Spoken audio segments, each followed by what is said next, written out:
What's up, carp freaks? You join me here at the banks of East Delft Lakes near Peterborough, where I'm going to be doing a 24-hour session. This will be my first 24-hour session in a long time, because it was only just a few days ago that we're finally given permission again to be able to do nights. This is actually my first trip to East Delft Lakes since the end of last summer, so it's nice to come back. I've already done a lap of the lake.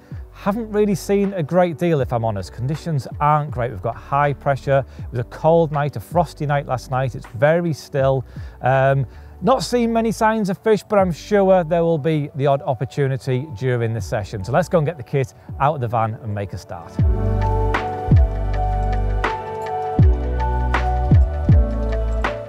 So this is the swim that I have chosen.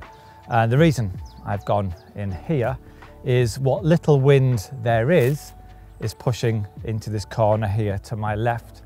And when I was stood here earlier, I did see a few fish just under the surface. There was a few boils just under the surface, just in front of this island here, just probably 20 yards in front of the swim. And I have fished this swim quite a few times in the past, and it does seem to be an area that is quite good in the spring. For whatever reason, there does seem to be a lot of fish in and around this island during this early spring period. So yeah, let's get some kit out and see how we go about tackling this session.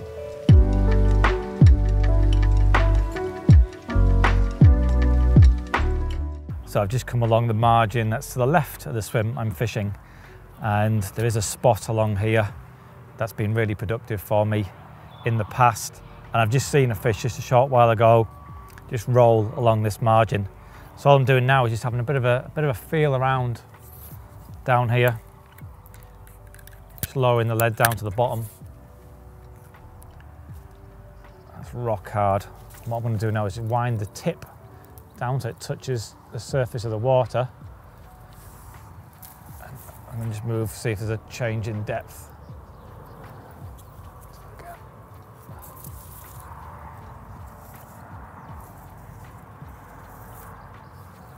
Pretty flat, and it just drops off about there. So there's only a change in depth, a little bit of a shelf where it drops down by about 8-10 inches, and it's pretty flat after there. It's nice and firm. If I go a little bit to the left, it's shallower and softer, so the same distance out, it's really soft and squidgy. Go that distance to the right, it's firm and about 6-8 inches deeper. So again, it could be that it's that way because the fish have polished that top layer of silt away as I've been feeding, and it's created a bit of a depression. So this is where I'm going to place this rod, and how I'm going to do it, I'll show you next. So I'm now going to place a rig over by this margin to my left, where I had a little donk around and felt a nice sort of firm depression. So what I'm going to do, I'm actually going to cast this rig onto the bank, not into the water. I want this rig to land over on the bank itself. So here goes. Check I'm not clipped up. No.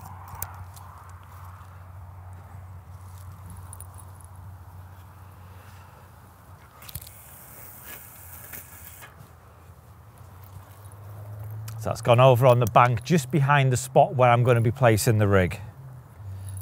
And now we're going to put the bait runner on the reel and walk round and place the rig in by hand. So I've just walked round onto the other margin where my rig is lying.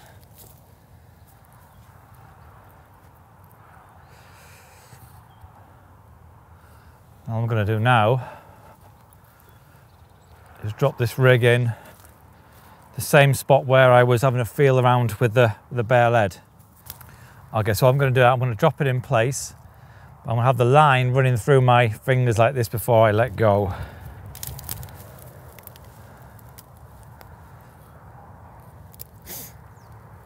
So I'll keep my fingers together like that so the line can run through.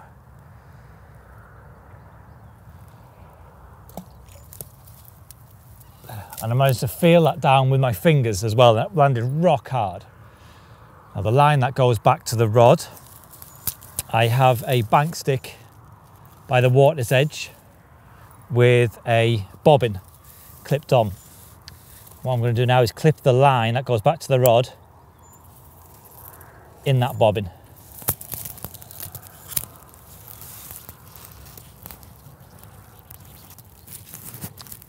So what we have now is the line leading back to the rod is all above the surface of the water, and the line that goes into down towards the rig is slack. I've got the bobbin clipped in so the line can't travel through the bobbin.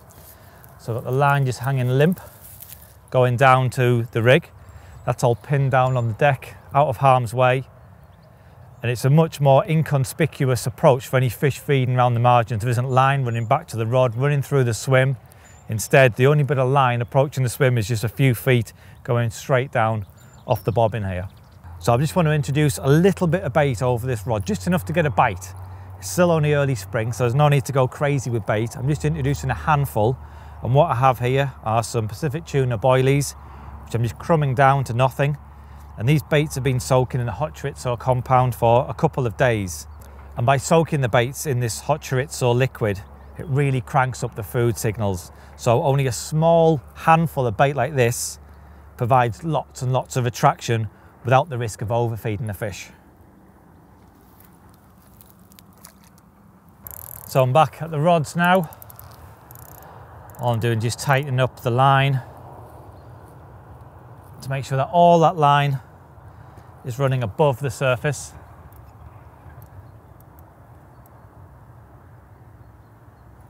But not so tight that you pull it out the clip. I've got a nice heavy bobbin because the take, if we get one, when we get one, obviously the fish is going to pull it out of the clip there, going to create a lot of slack line, and the take will be a sudden drop back. So I've now got the second rod in position, and I've drilled it low underneath the overhanging branches on the island here, up on top of that shelf in the slightly shallower water, and I do think that's where the fish are going to be at the moment. I have seen a few fish crashing around the islands, so yeah, it is looking good for a bite there.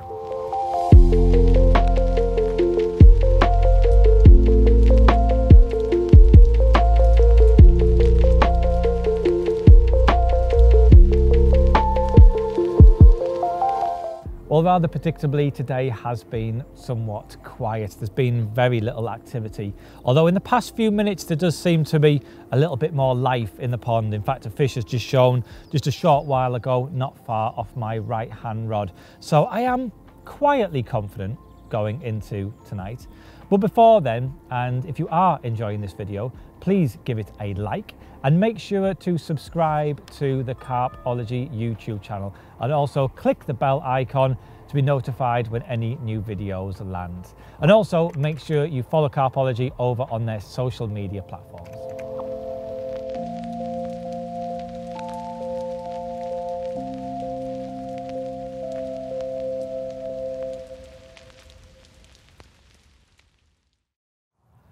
Well, it was just a short while ago I landed that beast, that 5 or 6 pounder, and I was contemplating moving the margin rod fishing on the washing line rig, putting it out into open water. I've seen a bit of fizzing, and just while I was sat there pondering, the bobbin just hit the deck and we are in on the washing line rod, and it feels a little bit bigger than £5. Not by much, I have to say. The banks here are quite undercut, and he's literally trying to get right underneath my feet now.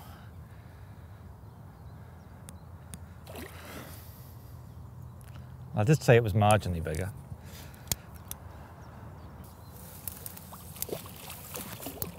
Get in the net, get in the net. Yay! That's a really pretty little fish. It's a really nice scaly fish. Oh, it's a little bit bigger than I thought too. Well, they're getting bigger. We may not be a monster, but we've got a really pretty low double figure, scaly mirror here, and it just shows the effectiveness of using the washing line rig. It's nice when you have a bit of a switch of tactics and it pays off, That's a really pretty fish. And it's been quite a productive morning as well so far. We've had that little scamp and this one, which is a little bit bigger. And I think there may be another chance yet as the day goes on.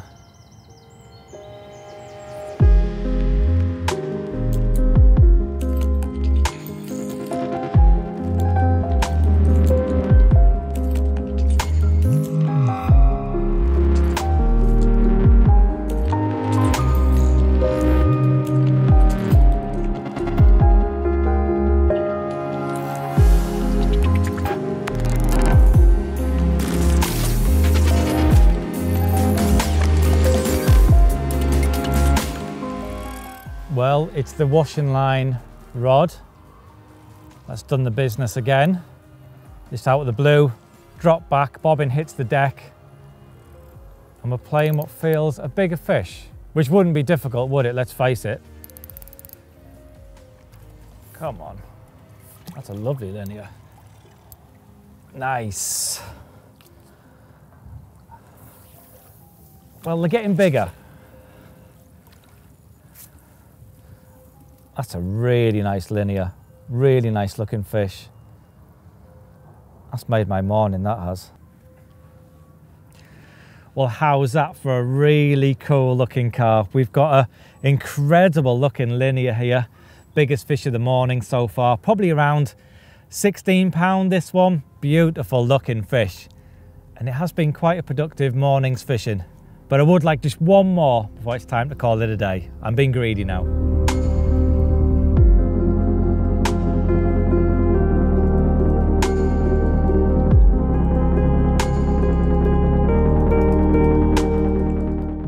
This is the fourth fish of the morning, hopefully about to go in the net. There we go. Oh, not quite, not quite.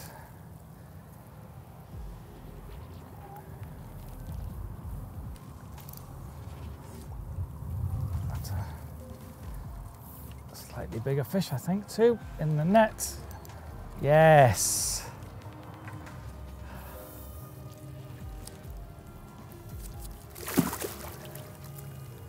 That'll do. Happy with that. So here we are, this is fish number 4, and we've got a really nice looking common, again around the 16 pound mark. And I know I said I wanted just one more, and I've got just one more, but now I want just one more before it's time to call it a day.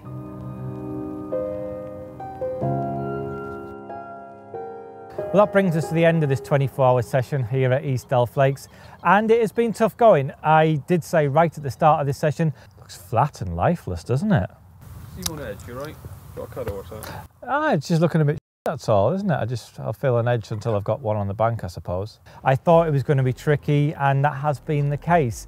But still, 4 fish caught. I am happy with that. I know I said I wanted another one before it was time to call it a day, but I was being a bit greedy there. 4 fish in tricky conditions, had some really nice fish too, and it's been nice just to finally get out and do a night on the bank, so I'm certainly not going home disappointed. But that is it from me for now. Make sure you all stay safe, stay carpy, and I'll see you again next time.